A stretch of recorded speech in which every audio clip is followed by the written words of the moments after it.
પહેલાં આપનો કોડ જણાવશો, પછી આપના વિશે કહેશું અને આપની જો કોઈ હોબી હોય તેના વિશે જણાવશો પ્લીઝ. ઓકે સર, મારો કોડ 003 છે.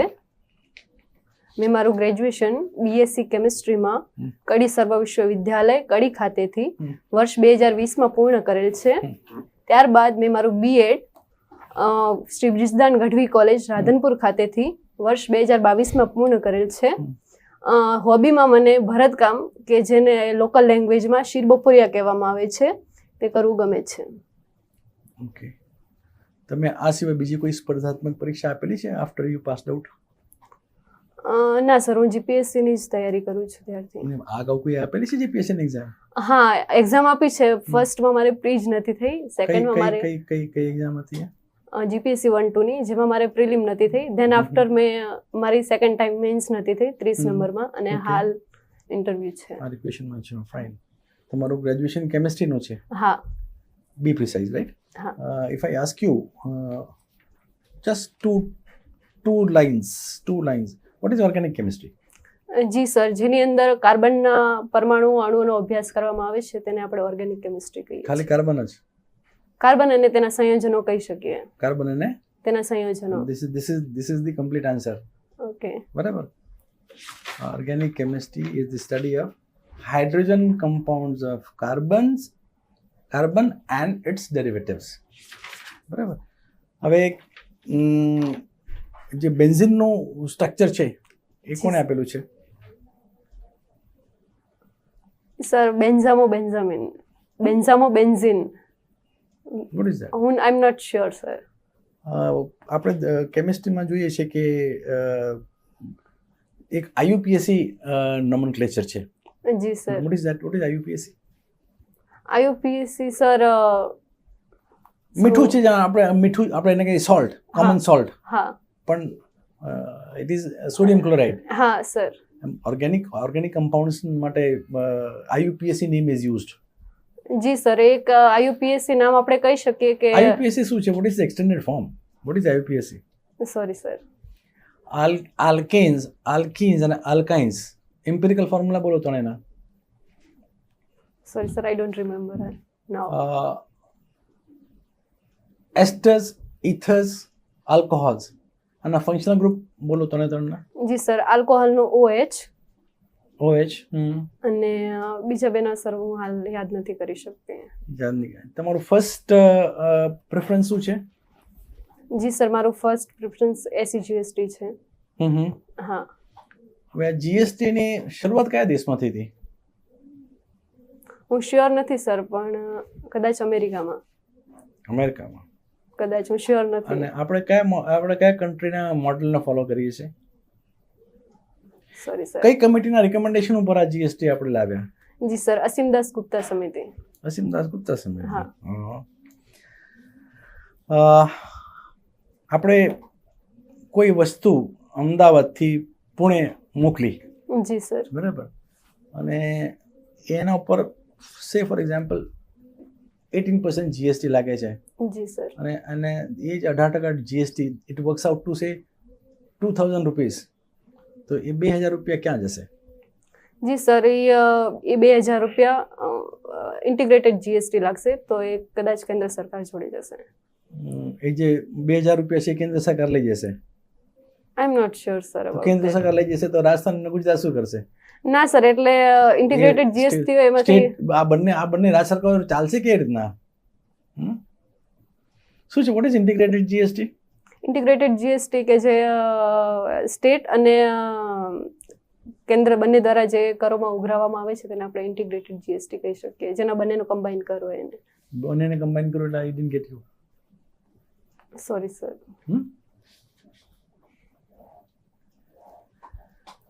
વેલ,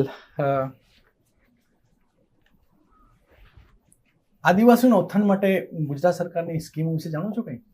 જી સર, આદિવાસીઓના ઉત્થાન માટે એક તો સરકારી શાળાઓ માટે આશ્રમ શાળાઓ. એ શું છે? આશ્રમ શાળાઓ કે જે આદિજાતિના વિદ્યાર્થીઓ હોય એ લોકો ત્યાં રહીને જ અભ્યાસ કરી શકે, પ્લસ એમને પૂરતી સગવડો મળે પુસ્તકોથી લઈને. અને કોઈ યુનિવર્સિટી છે? જી સર, મને યાદ નથી હાલ. ફોરેસ્ટ રાઇટ એક્ટ વિશે કંઈ જાણો છો? FRA 2006. Sorry sir. જંગલ વિસ્તાર હોય, જંગલ વિસ્તારને લગતા કેટલા કાયદાઓ અમલમાં છે? તો પર્યાવરણ સંરક્ષણ અધિનિયમ 1986, પછી વન નીતિ 1988 વાળી છે ઈ, અને બીજા હું હાલ યાદ નથી કરી શકતી સર. કોઈ પણ વિસ્તાર ફોરેસ્ટ છે કે નહીં એ આપણને ક્યાંથી ખબર પડે?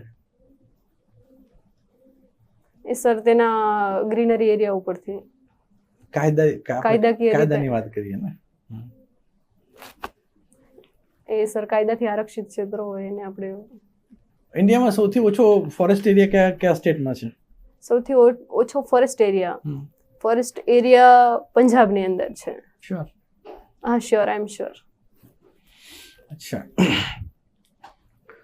ઇન્ડિયન ફોરેસ્ટ એક્ટ 1927 એના વિશે કંઈ જાણો છો? ના sir. Wild life protection act 1972 વિશે કંઈ જાણો છો? જી sir, wild life protection act 1972 જે મુખ્યત્વે તો જે વન્યજીવ પ્રાણીઓ છે એમને બચાવવા માટે અને એમના પૂરતું સંરક્ષણ મળે એની માટેનો છે. એના સંરક્ષણ માટે શું કરીએ છીએ આપણે?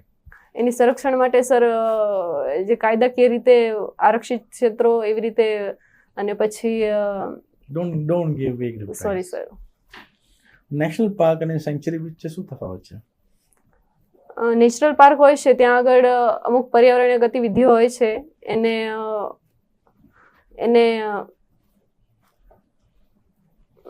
ઇકો ટુરિઝમ વિશે કંઈ જાણો છો? Eco tourism? જી સર, જે પર્યાવરણીય સ્થળો હોય છે તેની મુલાકાત લેવામાં આવે છે તેને આપણે ઇકો ટુરિઝમ તરીકે ઓળખીએ કોના છીએ. દ્વારા લેવામાં આવે છે? એટલે જે નોર્મલી જે બધા લોકો પીપલ્સ જે સફારી, જંગલ સફારી કહીએ કે ડેઝર્ટ સફારી કહીએ કે. ગુજરાતની ઇકો ટુરિઝમ સાઇટ્સ જાણો છો કઈ કઈ છે? તમને કંઈ ખબર હોય તો? Eco tourism if sites you can shortlist, if you can name. એક તો સાપુતારા, પછી ઇકો ટુરિઝમમાં સર ડેઝર્ટ સફારી છે ને એના વિશે મને થોડો ખ્યાલ છે કે એ રણ વિસ્તારમાં મુખ્યત્વે છે. એક તો એવાલ કરીને છે, ડેઝર્ટ સફારી કરીને છે. ડેઝર્ટને આગળ વધતા રોકવા માટે શું કરવું જોઈએ?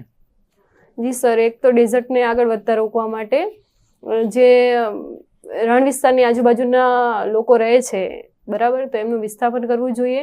એ લોકો જે રણ વિસ્તારની આજુબાજુ જે લોકો રહે છે એ લોકો દૂર જઈ રહ્યા છે કે શહેરો તરફ વધી રહ્યા છે એમ. તો એ જેમની જમીનો છે એ બી મુખ્યત્વે પડતર જ થઈ રહી સરકારના છે. શું પ્રયત્નો છે ડેઝર્ટ આગળ ન વધે? જી સર, તો સરકારના તો જે આ જે ડુંગરાળ વિસ્તાર છે કે રણ વિસ્તાર છે કે ત્યાં આગળ એક વનીકરણ કરવામાં આવે છે. ડુંગરાળ વિસ્તાર ભૂલી જાઓ, ડેઝર્ટની જ વાત. સોરી સર, ત્યાં વનીકરણ માટે મુખ્યત્વે પ્રયત્નો થાય છે. વનીકરણ એટલે શું, કયા ઝાડ લગાવશો? જી સર, હાલ તો વધારેમાં બાવળ જ છે. બાવળ જ છે. બાવળ તો નેચરલી ગ્રો કરે છે, બાવળને લગાવવાની જરૂર પણ નથી. હા, પણ જ્યારે ત્યારે લગાવવામાં આવેલા એટલે. અચ્છા, બીજું? બાવળ છે સારી રીતે થાય છે. પછી બીજા તો સર જે દરિયાકાંઠાના વિસ્તારો છે, હા બરાબર, એની અંદર કઈ વનસ્પતિ ઉગે છે? Sir mangrove. મેંગ્રોવ્સ કઈ સ્પીસી છે, નામ આપશો? સોરી સર, એક પણ સ્પીસીનું નામ આપશો મેંગ્રોવ્સની? સોરી સર, હું યાદ નથી કરી શકતી અત્યારે. મેંગ્રોવ્સ ઉપરાંત જનરલી જે આપણો ગુજરાતનો દરિયાકાંઠો વિસ્તાર છે એની અંદર એક સ્પીસીસ બધે જોવા મળે તમને દરિયાકાંઠે, એ તમને ખ્યાલ છે? જી સર, નાળિયેર. નાળિયેર જોવા મળે. નારિયેલ બરાબર. એ સિવાય મને ખ્યાલ નથી સર. એ સિવાય ખ્યાલ નથી સર. વતનનો જિલ્લો કયો છે? સોરી સર, વતનનો જિલ્લો ના પાડેલી છે કહેવાની. ના મને એની ઓકે, હિસ્ટ્રી જાણવી છે. ગુજરાતની કોઈ અગત્યની હિસ્ટ્રી ટોપિક? જી સર, સોલંકીઓ કહી શકીએ. સોલંકી તો રાજ કર્યું જેમને એક વંશ, સોલંકી વંશ તરીકે. ગુજરાતની કોઈ હિસ્ટોરિકલ કંઈ, ગુજરાતનું કોઈ ઐતિહાસિક પાત્ર કંઈ કહી શકાય કોઈને? ઐતિહાસિક પાત્ર કહી શકાય યાદ નથી કરી શકતી. સ્વતંત્રતા માટે ગુજરાતનો રોલ કેવો રહ્યો? સ્વતંત્રતા માટે સર મોખરે કહી શકાય આપણો રોલ ગુજરાતનો, કેમ કે સરદાર પટેલ અને ગાંધીજી બંને આપણા ગુજરાતમાંથી જ હતા. તો માત્ર લીડર હોવાના કારણે આપણો મહત્વનો રોલ કહી શકાય? ના સર, એમના ગુજરાત કરતા બીજા ઘણા લોકોએ ફાંસી વધારે બીજા રાજ્યોમાંથી. જી સર, પણ જે પ્રજાને એકઠું કરવામાં જે એમનો રોલ હતો એ સૌથી મહત્વનો હતો. ગુજરાતના નાણાં વિભાગના જે હેડ છે એમને શું કહેવાય? નાણાં સચિવ. સચિવાલયમાં જે નાણાં વિભાગ છે, હા, નાણાં સચિવ. નાણાં સચિવ કે કોણ છે અત્યારે? સોરી સર, કેન્દ્રના નાણામંત્રી કોણ છે? શ્રી નિર્મલા સીતારામન છે. કયા રાજ્યમાંથી ચૂંટાઈને આવે છે? Sorry sir. આપની વીકનેસ શું છે? વીકનેસ તો સર, એક તો હું જમવા પર બરાબર ધ્યાન નથી આપી શકતી અને કોઈ ઉપર જલ્દીથી વિશ્વાસ નથી કરી શકતી. શા માટે નથી કરી શકતા? મારું અંગત મંતવ્ય એવું છે કે કોઈ પર બી જલ્દીથી વિશ્વાસ ના કરવો જોઈએ અને એના કારણે ઘણી વખત અમુક સંબંધો જે વિશ્વાસપાત્ર હોય એ ઘણી વખત છૂટી જતા હોય કે બગડી પણ જતા હોય. એવા તારણ પર આવવાનું કારણ શું છે? સર, બાય નેચરલી છે એમ કહી શકો કે તમે તમારા નોકરી મળશે તમારા તાબાના અધિકારીઓ સાથે, કર્મચારીઓ સાથે, ઉપરના અધિકારી, વિશ્વાસનું વાતાવરણ નહીં હોય તો કામ કેવી રીતે કરી શકશો? જી સર, એટલે જ મેં વીકનેસમાં કીધું વિશ્વાસ રાખી શકું છું પણ બહુ માપનો એમ, પછી આંધળો વિશ્વાસ ના બની જાય એમ. આ સિચ્યુએશનને કેમ હેન્ડલ કરશો? જી સર, પણ હું કોઈ પર હું વિશ્વાસ મૂકી શકું પણ આંધળો વિશ્વાસ ન મૂકી કોઈ શકું. પણ ના હા. મૂકવો જોઈએ, પણ હા, આપણી એટલે weaknessમાં થોડું જ્યારે હા આપણે વીકનેસ કહ્યું છે એની, હા એટલે આંધળો વિશ્વાસ તો કોઈ પણ ના મૂકવો જોઈએ અને કોઈ હા. પણ ના મૂકે, પણ વીકનેસ છે એટલે તમે એક વિશ્વાસ મૂકવામાંથી થોડા પીછેહટ છે તમારી, તો તમે કામ કેવી રીતે કરશો? જી સર, હું મારો પ્રયત્ન કરીશ કે હું મારું બેસ્ટ આપી શકું. બંધારણનું મહત્વનું અંગ કયું છે? આમુખ. શા માટે? કેમ કે એને બંધારણની પ્રસ્તાવના કહેવાય છે અને કનૈયાલાલ મુનશીએ તો એમને જન્મકુંડળી કહી છે, એટલે આપણે કહી શકીએ કે ઉપમાઓ આપી છે, પણ એનું કોઈ કાયદાકીય મહત્વ શું છે? કાયદાકીય મહત્વ એ છે કે તેની અંદર ફેરફારો નથી થઈ શકતા. એમાં ફેરફારો થયા નથી ક્યારે? થયા છે સર, નથી થઈ શકતા. પણ એનું જે મૂળભૂત માળખું છે એમાં કોઈ પણ જ્યારે પરિવર્તનો કરવામાં આવે અને જે અયોગ્ય હોય તો એને સુપ્રીમ કોર્ટ છે એ પડકારી શકે છે. મૂળભૂત માળખામાં તો કોઈ પણ પડકારી શકાય છે. જી સર, તો પછી અમુક એક અખંડ અંગ તરીકે આપણે કહી શકીએ. શા એટલે માટે? કેમ કે સર એની અંદર આ બંધુત્વ, સ્વતંત્રતા, આપણી જે લોકતાંત્રિક વ્યવસ્થા છે તેનું મૂળ હાર્દ જ એમાં છે, એટલા માટે. સુપ્રીમ કોર્ટ કોઈ કાયદાઓ રદ કરે છે, કઈ બાબત ધ્યાનમાં રાખીને રદ કરે છે? જી સર, એ મૂળભૂત માળખાને જ ધ્યાનમાં રાખીને રદ કરે કોઈ છે. કાયદા રદ કર્યા હોય આપના ધ્યાનમાં? જી સર, હમણાં જ ઇલેક્ટોરલ બોન્ડને રદ કરવામાં આવ્યા. ગુજરાતનો કોઈ કાયદો રાજ્ય સરકારે જ પાછો ખેંચી લીધો હોય એવું કોઈ ધ્યાનમાં હોય તાજેતરમાં? ના સોરી સર. તમારી સ્ટ્રેન્થ શું છે? સ્ટ્રેન્થ સર, હું ખૂબ જ વિશ્વાસી માણસ છું, એ સૌથી બેસ્ટ સ્ટ્રેન્થ કહી શકાય મારી. વીકનેસમાં પણ તમે વિશ્વાસ નથી મૂકતા અને અત્યારે તમારી સ્ટ્રેન્થમાં પણ એ જ છે. હું મારા ઉપર ઘણો વિશ્વાસ કરું છું, એટલે એને હું કહી શકું એમ. બીજા પર નહીં પણ મારા ઉપર મને. એક બાજુ તમારા પારિવારિક પ્રશ્નો બહુ વિકટ સમસ્યામાં છો અને એક બાજુ સરકારમાં તમારી જવાબદારીઓ છે કે જેમાં સમય મર્યાદામાં કામ કરવાનું છે, કેવી રીતે બેલેન્સ કરશો? જી સર, તો એ તો મારે સર હું હાલ એક્સપ્લેન નથી કરી શકતી, સોરી સર. જીપીએસસી ની રચનાનું મૂળ સ્ત્રોત ક્યાં છે? જી સર, બંધારણમાં. બંધારણની કલમ કઈ છે? જી સર, કલમ 315 છે. જીપીએસસી ના ચેરમેન કોણ છે? હાલ યુપીએસસી ના ચેરમેન, જીપીએસસી ના ચેરમેન શ્રી હસમુખ પટેલ સર. બંધારણની મૂળભૂત ફરજો કઈ કલમમાં છે? જી સર, બંધારણની મૂળભૂત ફરજો કલમ 51A માં છે. બે ત્રણ ફરજો કહી શકો? કઈ બે? જી સર, દેશની અખંડતા પ્રત્યે અને દેશ પ્રત્યે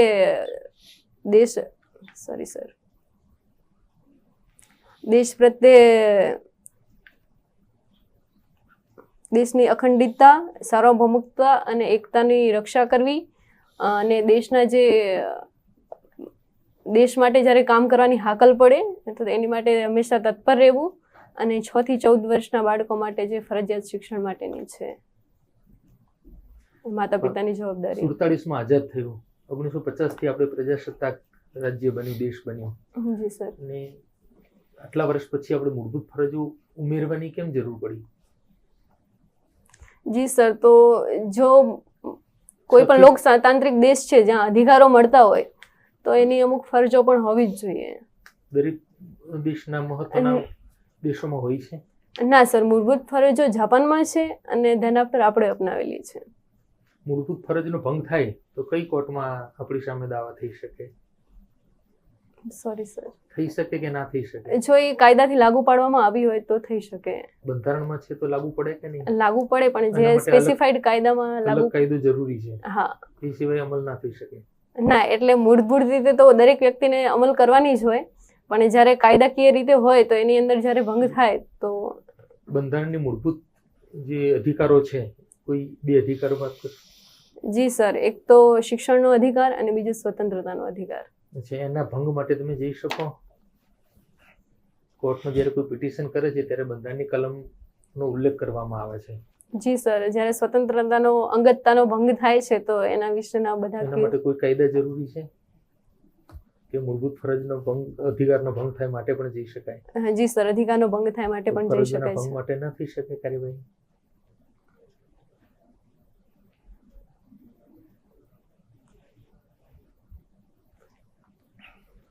સરદાર વલ્લભભાઈ પટેલનું વિશેષ યોગદાન શું હતું? વિશેષ યોગદાન તો સર એમને જે 562 રજવાડાઓનું એકીકરણ કર્યું હતું એને કહી શકાય. આપણે આમ તો બહુ બધા હતા પણ મુખ્ય એને કહી શકાય. એ બધા જ જાણીએ છીએ, સિવાય હા. કંઈ? એ સિવાય તો ભારત અને પાકિસ્તાન અલગ થયું હા, ત્યારે આપણી આર્મીને પણ વહેંચવાની વાત આવે ને, બધા જી. સ્ત્રોત વહેંચવાની આવે. જી ભૌગોલિક સર. વિસ્તાર તો વહેંચાઈ જાય છે, જી સર. પણ સ્ત્રોત પણ વહેંચવા પડે છે. જી સર. આર્મીને પણ વહેંચવું પડે. જી સર. વહેંચાયું હતું કે નહોતું વહેંચાયું? વહેંચાયું હતું સર. એમાં સરદાર વલ્લભભાઈ પટેલનું શું સૂચન હતું, શું એમનું આર્ગ્યુમેન્ટ હતી? જી સર, મને ખ્યાલ નથી. તાબાના કર્મચારી સાથે કોઈ ડિસ્પ્યુટ થશે તો શું કરશો? તો સર હું એને જે રીતે બેસ્ટ રીતે હલ કરાતું હશે એનો કરવા પ્રયત્ન કરીશ. એ તમે નિયમથી તમારું અર્થઘટન સાચું છે. જી સર. તમારી ઉંમર 25 વર્ષની છે, તમારી તાબાના કર્મચારી 55 વર્ષના છે. બેન, અમે આ ખાતામાં આ જગ્યા ઉપર અમે 30 વર્ષથી કામ કરીએ છીએ, આપ કહો છો એવું ના થાય, એવી એમની દલીલ છે. જી સર. પણ જી સર, જે નિયમ પ્રમાણે થતું હોય એમ જ નિયમ પ્રમાણે થતું હોય કરશો. હા. Thank you. તમારા મુજબ એક સંધિ સેવકમાં હોવી જોઈતી સૌથી મહત્વની વેલ્યુ કઈ છે? સૌથી મહત્વની વેલ્યુ તો પ્રામાણિકતા, પ્રમાણિકતા. બીજી કોઈ વેલ્યુ કે? સંવેદનશીલતા, ઓકે, પછી? પોતાના પ્રત્યેની જાગૃતતા કહી શકીએ. ઓકે, ઠીક છે. આપે કેમિકલ એન્જિનિયરિંગ કરેલું છે? સોરી સર, મેં કેમિકલ એન્જિનિયરિંગ નથી કર્યું, મેં BSc બીએસસીમાં કેમિસ્ટ્રી કરી છે. BSc chemistry. તો આપ જણાવશો કે આપણે ભારતમાં હાલમાં કેમિકલ ઇન્ડસ્ટ્રી છે જી સર. એમાં આપણે ક્યાં સ્ટેન્ડ કરીએ છીએ? આપણી એક્સપોર્ટ કેટલી છે? કયા કયા દેશોને આપણે શું શું એક્સપોર્ટ કરીએ છીએ? થોડું જણાવો આપણું પ્રોફાઇલ વિશે, એક્સપોર્ટ પ્રોફાઇલ વિશે. સોરી સર, મને એ વિશે કંઈ હાલ ખ્યાલ નથી. આપણે એક્સપોર્ટર છીએ, નેટ એક્સપોર્ટર છીએ કેમિકલ્સના, કે ઇમ્પોર્ટર છીએ? એ ખ્યાલ છે? Sorry sir. કેમિકલમાં આપણે શું વસ્તુની એક્સપોર્ટ કરીએ છીએ? કોઈ એવી એકાદી કોઈ વસ્તુ કે જે આપણે એમાં મેઇન એક્સપોર્ટર હોય, આપને ખ્યાલ છે? કેમિકલમાં મને ખ્યાલ નથી સર. ઓકે. હવે તો તમને એ તો ખ્યાલ હશે કે જે કેમિકલ ઇન્ડસ્ટ્રી છે એમાં હાલમાં સિન્થેટિક ડ્રગનો એક બહુ મોટો પ્રશ્ન છે. જી સર. તો એ ગુજરાતમાં કઈ એવી જગ્યા છે કે જ્યાં એ જગ્યાએ આવું થતું હોય, સિન્થેટિક ડ્રગ બનતા હોય? સિન્થેટિક ડ્રગ બનતા હોય? હા, અલગ અલગ, જેમ કે એમડી કે કોકાઈન કહી શકાય, કે એવા અલગ અલગ ડ્રગ, જે સિન્થેટિક ડ્રગ આવે કે જેનો નશા માટે ઉપયોગ થતો હોય, એવું કોઈ જગ્યા છે ગુજરાતમાં? કઈ તમને ખ્યાલ છે? સોરી સર, એ વિશે મને ખ્યાલ નથી. હવે આપ મહેસાણા, આપનું ગ્રેજ્યુએશન મહેસાણાથી કરેલું છે આપે? જી સર. તો મહેસાણા છે, ત્યાં મિનરલ્સમાં શું શું મળી આવે છે મહેસાણામાંથી? મિનરલ્સમાં sorry sir, oil and natural gas કેવું કંઈ મળે છે મહેસાણામાંથી? ઓઇલ કદાચ મળે છે, મને હું શ્યોર નથી. ઓઇલ મળે એ જગ્યાએથી નેચરલ ગેસ મળી શકે? મે બી સર. આપની પ્રેફરન્સીસ શું છે? અમારી ફર્સ્ટ એસી જીએસટી છે. પછી પછીની ટ્રાઇબલ ડેવલપમેન્ટ ઓફિસર વાળી છે. ઓકે, તો તમે કેમ એસીટીડી કેમ ફર્સ્ટ ચોઇસ નથી આપી? આસિસ્ટન્ટ કમિશનર ટ્રાઇબલ ડેવલપમેન્ટને પહેલી ચોઇસ કેમ નથી આપી? એ પણ ક્લાસ 1 છે. જી સર, પણ મને અંગત રીતે મને આ વધારે યોગ્ય લાગ્યું એટલા માટે. એટલે એની પાછળના કારણો, અંગત રીતે જે પણ કારણ આપને લાગ્યું અમને જણાવો. જી સર.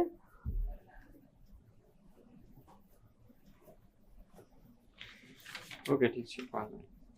હવે મને એ જણાવો કે આપનું જે ગ્રેજ્યુએશન છે એનો ક્યાંય ઉપયોગ થશે હવે આગળ જતા સિવિલ સર્વિસમાં? તો પ્રાઇવેટ જોબ આપે કેમ ન કરી? કારણ કે આપનું ખાસ ફિલ્ડમાં આપ ગ્રેજ્યુએશન છે. ધારો કે તમે બીએ પોલિટિકલ સાયન્સ કે એવું કરેલું હોય તો ઠીક છે, તમને ક્યાંય સિવિલ સેવામાં કામ લાગશે. આપ જે કેમિકલમાં આપે બીએસસી કરેલું છે એ કોઈ જગ્યાએ કામ લાગશે આપને?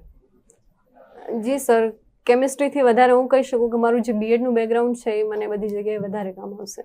કેમિસ્ટ્રી વ્યર્થ ગયું એવું થયું? ના સર, પણ હું એઝ કમ્પેર ટુ કેમિસ્ટ્રી હું બીએડને વધારે ગણી શકું. કેમ કે તો આપણે કેમિસ્ટ્રી લીધું ત્યારે આપે શું વિચારેલું હતું? પ્રાઇવેટ જોબનું વિચારેલું હશે ને આપણે? એ જોઈને લીધેલું હતું? જી સર, જે તે સમયે ઈચ્છા હતી. પછી એવું શું થયું? પછી સર મારી ઈચ્છા બીએડ કરવાની થઈ તો પછી મેં બીએડ કર્યું. બીએડ કરીને આપને શું કરવું હતું? મને શિક્ષક જ બનવું હતું સર, પણ પૂરતી ભરતી નથી આવતી જેના લીધે. ભરતીઓ કેમ નથી આવતી ગુજરાતમાં? શિક્ષકની કેમ ભરતી નથી આવતી? એની પાછળ અમુક ખાસ કારણો છે, આપને ખ્યાલ છે? Sorry sir. ઓકે, ઠીક છે.